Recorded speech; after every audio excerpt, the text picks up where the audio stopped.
Mari kita buka firman Tuhan di dalam Lukas pasal 21. Lukas pasal 21 mulai ayat yang ke-34. Jagalah dirimu supaya hatimu jangan syarat oleh pesta pora dan kemabukan serta kepentingan-kepentingan duniawi. Dan supaya hari Tuhan jangan dengan tiba-tiba jatuh ke atas dirimu seperti suatu jerat. Sebab ia akan menimpa semua penduduk bumi ini. Berjaga-jagalah senantiasa sambil berdoa, supaya kamu beroleh kekuatan untuk luput dari semua yang akan terjadi itu, dan supaya kamu tahan berdiri di hadapan Anak Manusia. Sampai di sini. Saudara, ayat-ayat ini memperingatkan kita, kalau kita ringkaskan, itu adalah peringatan kepada kita untuk kedatangan Tuhan kapan? Hah? Ada yang bilang kedatangan Tuhan kedua kali. Ada yang ngomong gitu. Kalau saudara dan saya nambahi sendiri, repot nanti. Karena di sini Tuhan berkata, sebab ia akan menimpa semua penduduk di bumi ini, supaya hari Tuhan itu jangan dengan tiba-tiba jatuh ke atas dirimu seperti suatu jerat. Nah, hari Tuhan bukan mengatakan kedatangan Tuhan kedua kali. Yang dinamakan hari Tuhan itu apa? Hah? Nah, harinya Tuhan itu kamu dipanggil. Jadi jangan mikirannya itu kedatangan Tuhan kedua kali. Kapan? Tidak tahu. Tuhan Yesus sendiri berkata kedatangan kedua kali tidak ada orang tahu. Aku sendiri tidak tahu, yang tahu siapa? Bapakku. Tapi kalau hari Tuhan,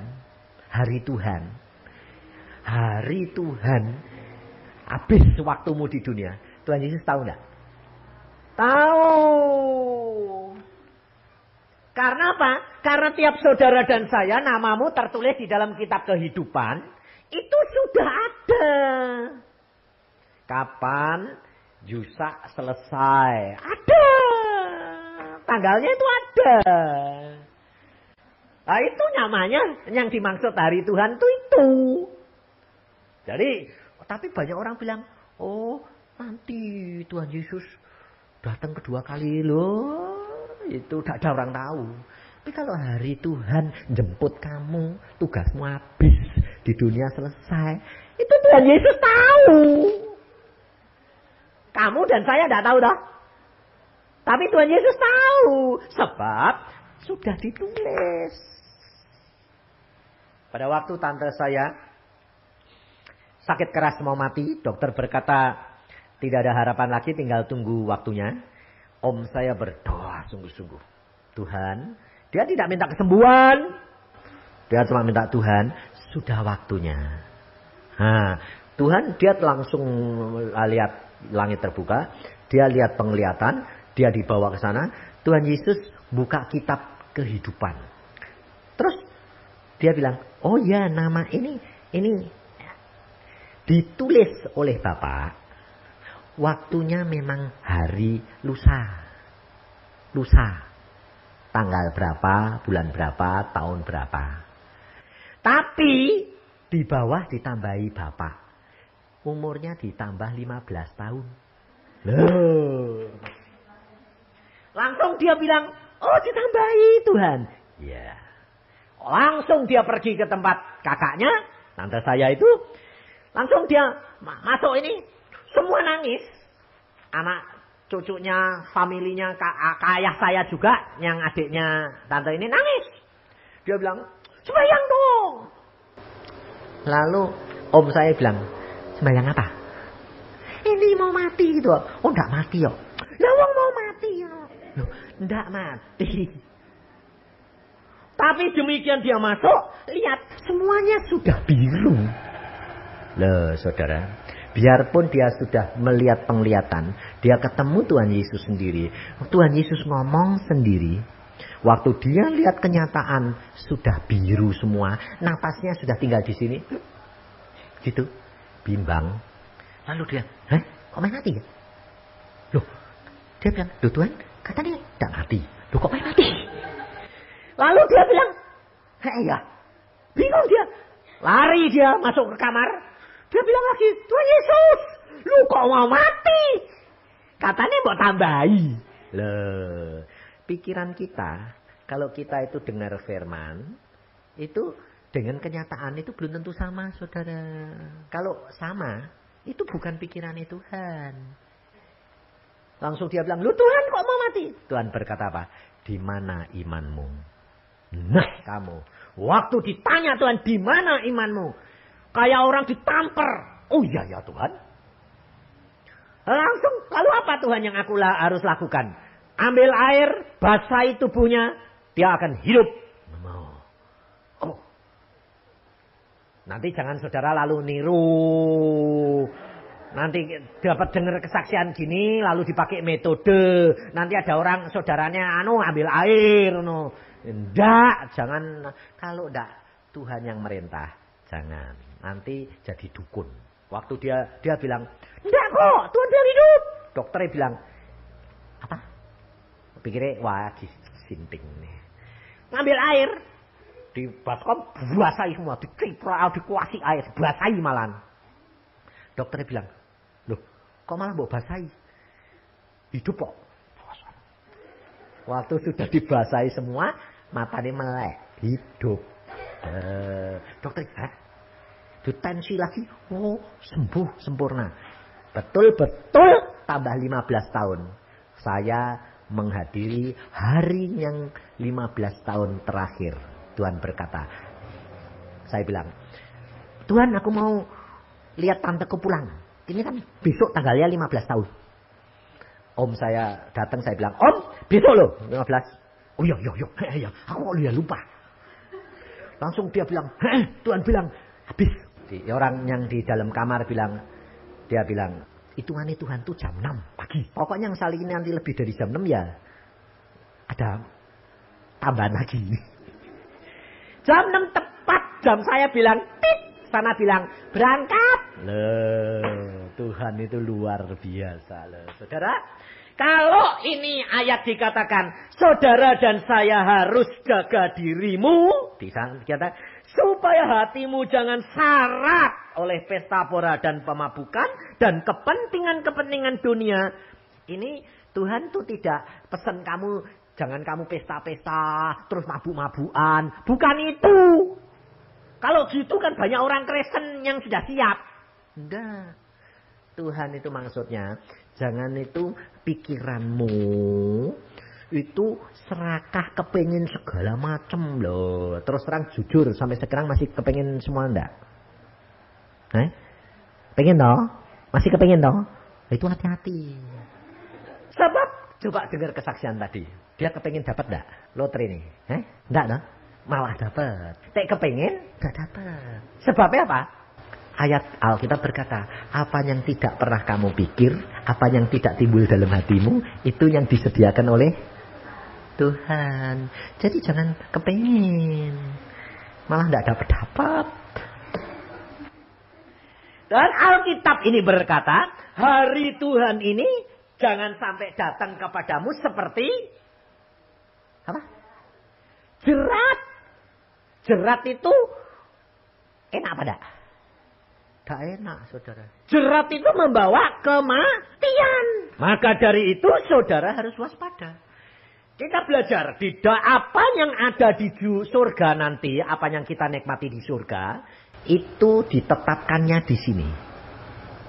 Apa yang kau lakukan untuk Tuhan, apa yang firman-Nya pesan kepada kamu, itu yang akan engkau nikmati di surga nanti.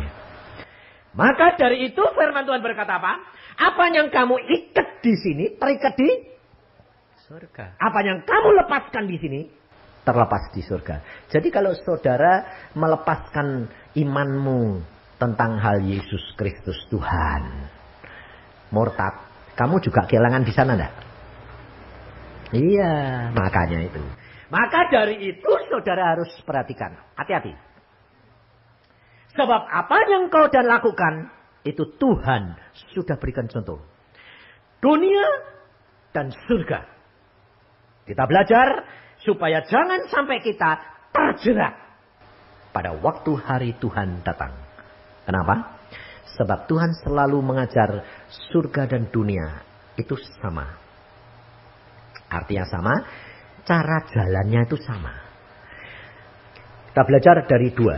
Satu dari Yusuf, satu dari Tuhan Yesus. Yusuf diberi mimpi oleh Tuhan bahwa dia ditetapkan jadi raja. Ya tak? Di dunia atau di surga? Dunia. Tuhan Yesus setelah di dalam dunia ini diangkat jadi raja di atas segala raja. Di mana? Surga. Dua orang, ya tak? Jasmaninya Yusuf, rohaninya Yesus. Perhatikan, jalannya sama. Maka dari itu, saudara harus mulai belajar akan rencananya Allah dan cara berpikirnya Allah. Karena itu yang membawa saudara dan saya berhasil. Lalu nanti kita belajar bagaimana caranya menghadapi kenyataan demi kenyataan. Nah, pertama kita belajar dari Yusuf. Kita lihat bahwa Yusuf itu ditetapkan oleh Tuhan menjadi raja. Tetapi pada waktu dia ini cerita sama saudara-saudaranya dan ayah bundanya, saudara-saudaranya malah dukung atau malah menjatuhkan. Hah? Nah, menjatuhkan lah. Membuat dia senang atau malah benci? Benci. Saudara tahu apa yang diperbuat oleh teman oleh saudara-saudaranya, kakak-kakaknya itu baik apa jelek? Jahat apa baik? Jahat. Itu perbuatannya siapa? Kakak-kakaknya. No? Dimanfaatkan oleh Tuhan enggak? Dipakai oleh Tuhan enggak? Yang jelek kutuk dirubah menjadi berkat. Bisa enggak? Kalau saudara dan saya yakin enggak kalau kamu itu Tuhan punya rencana dalam hidupmu? Rencananya pasti baik. Yakin? Nah, lalu kalau kamu mengalami musibah, mengalami perlakuan terhadap orang-orang di sekitarmu yang enggak enak, kamu gerutu atau kamu tahu bahwa itu masuk dalam proyeknya Tuhan? Kalau saya tanyai, tahu tak? Harusnya apa? Ngucap syukur. Ngerti? Ngerti tak? Kalau harus ngucap syukur, ngerti tak? Tapi prakteknya? Nah ya itu. Banyak orang Kristen itu ngerti. Tapi prakteknya enggak. Kalau engkau itu mengasihi Yesus, bukan mengerti, tapi melakukan. Maka Tuhan Yesus pesan jangan sampai hari itu menjadi jerat buat engkau. Yusuf gak ngerti. Dia taunya bahwa dia mimpi begitu. Tapi dia tidak tahu jalannya itu. Harus dia menderita. Nah, apa yang terjadi? Coba lihat apa yang terjadi dengan hatinya Yusuf. Loh. Yang penting itu lihat hatinya. Jangan Yusuf akhirnya jadi raja. Bener. Penak. Hati ini. Jadi yang dialami Yusufnya itu loh bagaimana. Lihat di dalam Kejadian pasal yang ke-42. Supaya kita belajar bagaimana menghadapi kenyataan itu. Loh, begitu. Di dalam Kejadian pasal 42 ayat 21. Ini bukan pengakuannya Yusuf, tapi ini pengakuan saudara-saudaranya yang lihat keadaan Yusuf. Ayat 21. Mereka berkata seorang kepada yang lain, betul-betullah kita menanggung akibat dosa kita terhadap adik kita itu. Bukankah kita melihat bagaimana sesak hatinya ketika ia memohon belas kasihan kepada kita. Ini pernyataan daripada Ruben, kakaknya. Ruben, kakaknya.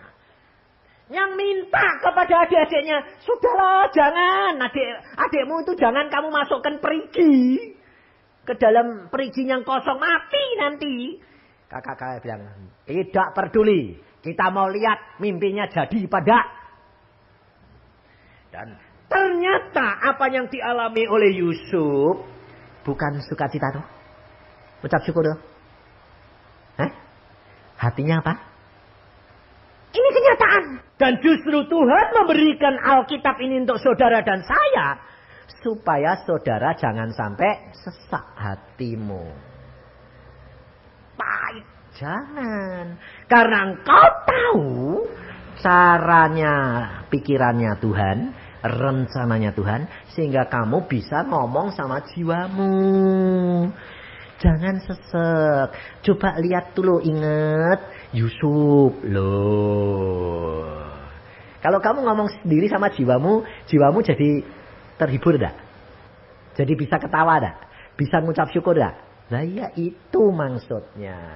Nah, percayalah bahwa Allahmu itu, Tuhanmu itu punya rencana yang indah di dalam hidupmu. Adapun sekarang kamu sedang mengalami kesesakan, sedang dijual seperti Yusuf. Meskipun tidak dijual secara daging seperti Yusuf, tapi namamu dijual, dihina, difitnah. Loh, jangan sesak. Katakan kepada jiwamu.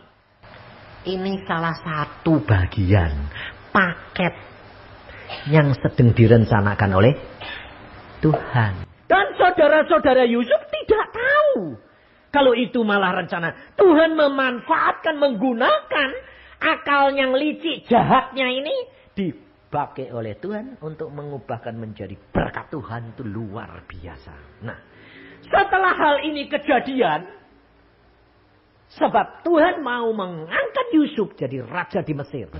Kalau Yusuf tidak jadi warga Mesir, bagaimana jadi raja? Tapi untuk jadi warga, jadi budak. Nah itu caranya Tuhan. Turun dulu. Loh. Sampai paling bawah. Nanti sampai di atas. Kalau manusia enggak. Dirintis dari mulai enggak punya. Sampai punya. Ya dah. Tapi kalau Tuhan enggak. Dari punya enggak punya. Sampai habis. Mental punya. Loh, itu pikirannya Tuhan. Masuk pikiranmu enggak? Hah? Enggak dah. Sampai sekarang belum mudeng kamu, belum ngerti. Enggak bakal sampai-sampai kayak nanti. Saudara dan saya itu harus belajar pikirannya Tuhan. Kalau kamu belajar pikirannya Tuhan, bisa mengatasi semua, menerima. Engkau harus jangan sampai kehilangan iman. Karena iman itu apa? Percaya akan sesuatu yang diharapkan dan bukti dari sesuatu yang tidak kelihatan. Berarti bakal jadi loh. Ngerti tidak? Tapi harapanmu jangan putus. Kalau sesek, hati ini panas, jengkel, kecewa, harapannya macet tak? Macet. Ngulang lagi. Rugi. Yusuf, dia tetap harapnya kepada Tuhan. Tetap. Sampai masuk penjara sekalipun, dia tetap berharap pada Tuhan. Jadi, setelah jadi, sekarang semua saudara-saudaranya bilang apa? Kami minta ampun. Coba kita lihat di dalam Kejadian 50. Apa yang dikatakan oleh Yusuf?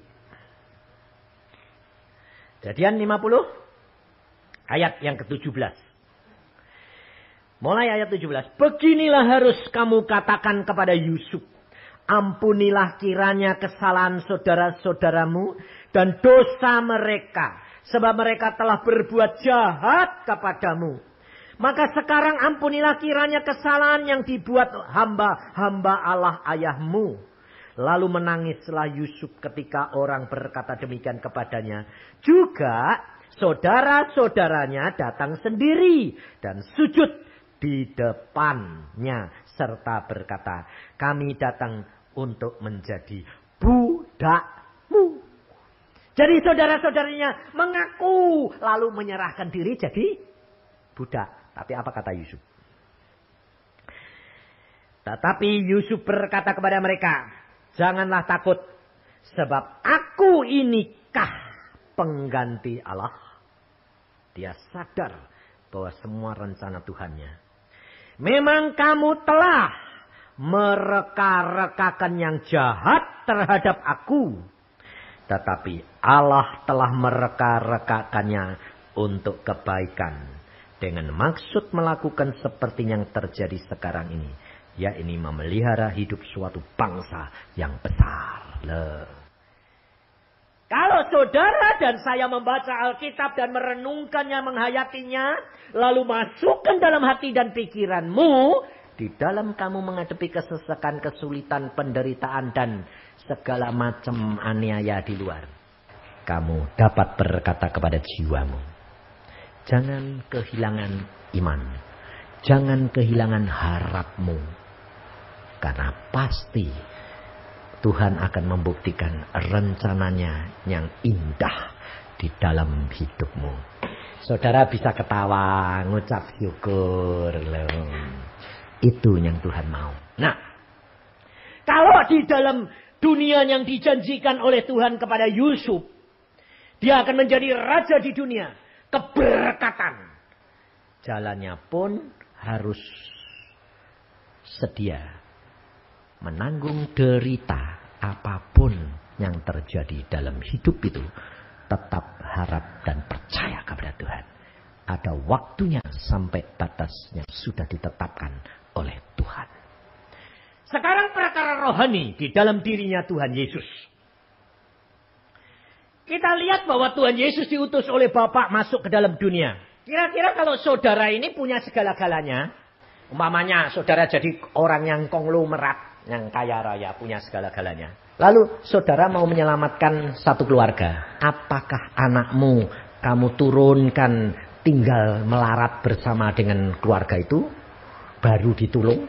Atau kamu cuma ngomong gini. Ini duit, ini berkat, ini pindah. Tolong kasih kerjaan. Itu yang paling gampang dah. Mengapa Tuhan Allah yang maha kuasa itu, yang punya langit dan bumi, untuk menyelamatkan saudara dan saya, dia mengirim anaknya. Harus menjadi seperti kita.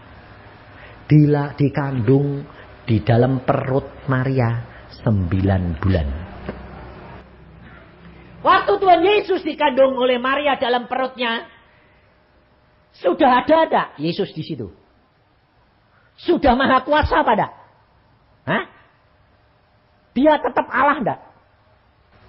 Kamu kirain nak, tak boleh apa-apa dalam perutnya Maria? Bayangin saudara, 9 bulan. Kamu suruh nunggu Tuhan sak jamnya kadang-kadang capek. Ya dah? Ya dah? Minta jawaban Tuhan. Tuhan, jawab dong Tuhan masalahku. Tidak dijawab sehari ribut gak? Ngomel gak? Rasain 9 bulan diem. Kadang-kadang diem. Nanti mau muter saja. Berhari-hari. Sedikit. Padahal dia Allah yang maha kuasa. Mau Roh Kudus masuk. Langsung jadi bayi keluar. Bisa enggak? Kok nunggu 9 bulan suruh apa? Ngerti? Sebab Allah kita mau memberi contoh kepada saudara dan saya.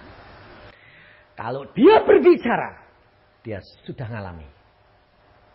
Dan engkau harus turuti teladan dia. Makanya Tuhan berkata, aku guru dan Tuhan mau memberi teladan contoh kepadamu.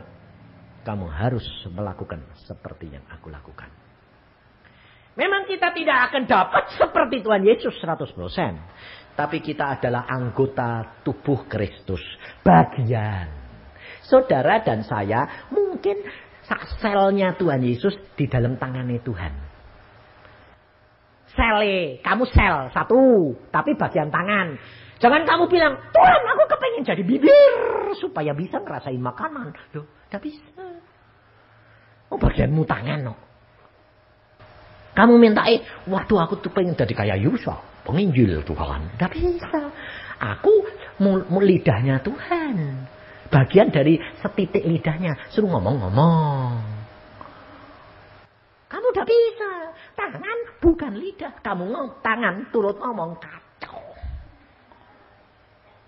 Kamu tugasmu tangan. Ngambilin. Ada orang. Yo, pergi. Gandeng seret. Mau persekutuan. Lah, mulut yang ngomong. Bukan bagianmu. Ini. Saya ketemu orang Bogor. Dia tidak diinjili. Tapi ibu ini, istrinya seorang lucu. Lucu itu pengurus kelenteng. Yang gotongi pekong, yang ngurusi sekolah. Giat, cacai selama hidup. Tidak boleh makan daging. Setia. Tapi kenalan sama seorang ibu Kristen. Ibu ini tidak bisa ngomong, tidak bisa nginjil. Cuma, ya ke gereja. Dialesi, tidak jadi. Lain minggu lagi, ayo ke gereja. Tidak mau. Sampai berbulan-bulan. Satu saat ibu ini, karena besengki, sungkan, dia bilang gini, ya wis tak mel turut. Apa sih? Dia ternyata di situ, dia bilang, ini orang Kristen ini, kebaktiannya kok aneh. Tepuk tangan, ada yang nangis, barangis ketawa. Ini kok kayak orang gila semua. Tapi pada waktu dia membaca kata-kata pujian, dia tersentuh hatinya. Dan dia ingat hamba Tuhan berkata, kalau engkau di dalam penderitaan sakit, tidak dokter sudah tidak ada yang tolong, masih ada satu dokter di atas segala dokter. Itu tak, inget udah. Tidak pulang, sudah tidak ada ke gereja lagi. Tidak, berbulan-bulan tidak. Satu hari suaminya lucu ini sakit. Sakitnya bukan tanggung-tanggung. Darahnya ngocor kayak leding. Sekali keluar dari mulut, dari anus, 2 liter. Dibawa ke rumah sakit, dokter berkata, tidak ada harapan. Mau nyumbat ya, sumbat toko kene, sumbat bawah, orang yang bocor di dalamnya. Tidak bisa. Sudah mau mati. Dia keluar. Ibu ini bilang dia, ingat. Kalau dokter sudah tidak bisa nolong, ada dokter di atas segala dokter. Dia cuma sembahyang gini. Tuhan Yesus, kalau memang kau itu ada dan nyata, darahnya mampet dong Tuhan. Saya yakin kamu sembahyang gitu tidak berani. Tapi ini mau nggak ngerti yuk. Udah, masuk lagi ke kamar. Dokter bilang, mampet. Dokter bilang, mampet. Wah, dia bilang, waduh Tuhan hebat. Tapi belum berani ngomong. Lucu. Nah, terus akhirnya diputuskan sama tim dokter, dibawa ke Jepang. Di sana masuk rumah sakit, sedang dicari, enggak ketemu, belum ketemu saudara. Bocor lagi. Bukan 2 liter, lebih dari 2 liter. Akhirnya pulsnya sudah habis, hilang. Dokternya kepala bilang, ini kartu telepon. Kamu telepon keluargamu di Bogor bahwa siap-siap terima jenazah. Gimana? Ingat lagi. Dokter di atas segala dokter. Masuk, dia lari masuk ke ruangan itu sendiri. Sudah tidak malu-malu. Dia teriak, suaminya dipegangi. Yesus! Tolong, Tuhan Yesus, tolong. Engkau sanggup memberhentikan darah ini. Engkau sanggup berhentikan Yesus. Teriak-teriak di kamar itu. Dokternya yang megangi pulsnya. Pulsnya jalan. Berhenti darahnya. Setelah berhenti, 2 hari kemudian dicari dengan alat yang baru, ketahuan ternyata pembuluh darah dalam perut itu bocor semua. Terus kemudian dipatri sama alat, wah, sembuh. Tapi dokter berkata perawatannya membutuhkan 3 bulan. Waktu sudah 5 hari, dia dipanggil ke kantor, suruh bayar berapa? 7 juta. 5 hari 7 juta. Kalau 3 bulan berapa? Ratusan juta. Nah, dia bilang, waduh, gak punya duit. Lah lucunya, setelah 5 hari itu gak ditagih-tagih. Sampai akhir. Waktu sudah akhir, suaminya sudah beres, suruh pulang, dipanggil ke kantor dia. Ditanya, kita mau membicarakan tentang hal pembayaran. Bayangin, gak pucet ibu ini. Edek. Oh, gak punya duit, sudah habis. Bayangin, dihitung-hitung berapa ratus juta ini. Dia cuma ingat lagi, Yesus. Tatik kemarin dulu itu penyakit, sekarang duit. Yesus. Wis pokoknya Tuhan Yesus tolong. Masuk ke ruangan direktur itu ya sudah direktur yang ngomong ABC wis ora denger, masa bodoh. Karena dia bingung duit ini. Saudara tahu? Direktur ini bilang apa? Ibu, di dalam rumah sakit ini ada satu kebiasaan setiap tahun. Ada satu pasien yang dibebaskan. Dan selamanya harus mestinya orang Jepang. Tidak ada orang warga negara asing tidak bakal dibebaskan. Tapi untuk kali ini luar biasa.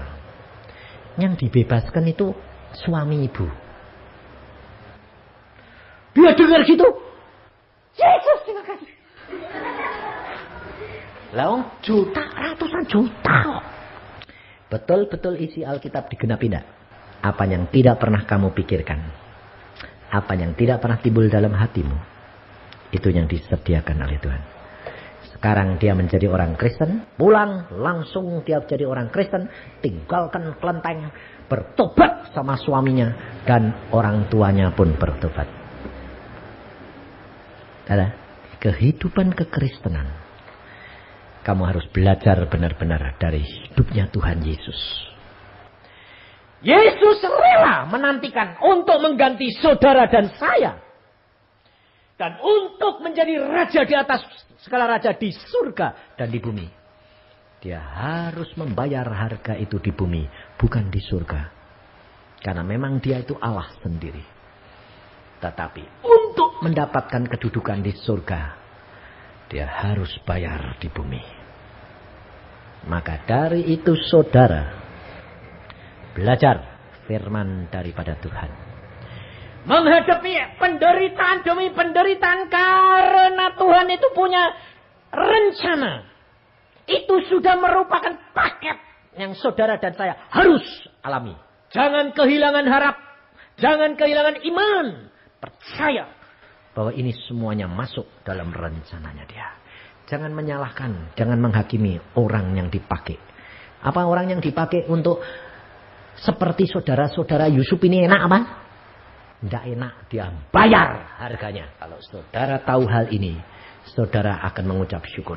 Saudara akan berdoa untuk orang yang menyebabkan kamu sesek hati dan sakit hati. Saudara tahu, karena kalau kamu berdoa, kamu mengampuni, kamu mengucap syukur, upahmu double 2 kali. Lebih cepat. Tapi kerap kali kita tidak bisa lepas daripada sesak hati. Sakit hati. Rugi. Yusuf bayar berapa tahun? Dari umur 17 sampai umur 30 dia baru jadi raja. Berapa tahun dia bayar? 13 tahun. Waktunya sudah singkat. Tuhan tidak menuntut saudara seperti Yusuf.